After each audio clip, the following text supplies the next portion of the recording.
Apa yang kalian dapat dan nikmati pada saat ini tidak didapat dengan gratis. Jutaan anak bangsa harus gugur agar bangsa bisa merdeka. Ketika perang dulu agama tidak dipertanyakan, hanya kebangsaan syaratnya. Jika kau cinta bangsa dan tanah air ini, mari berperang bersama. Supaya anak cucumu dan anak cucuku bisa menikmatinya bersama. Bung Karno pada waktu memproklamirkan tidak punya tentara. Punyanya hanya pemuda-pemuda hasil kesepakatan dari Sumpah Pemuda tahun 28. Yang di sana dihadiri oleh Yong Yava, Yong Celebes, Yong Borneo, Yong semuanya. Anda bisa cek di mana-mana semua ada makam pahlawan. Dan siapa yang dimakamkan situ? Nah, itulah para pejuang-pejuang yang tidak punya nama tadi. Nah, itulah veteran. Jadi pengorbanannya itu memang luar biasa. Pengorbanan TNI itu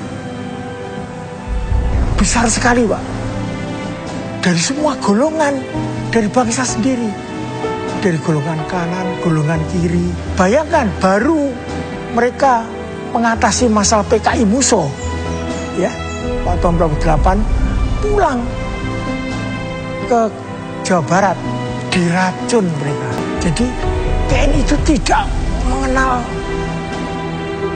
absen di dalam perjuangan menegakkan NKRI ini.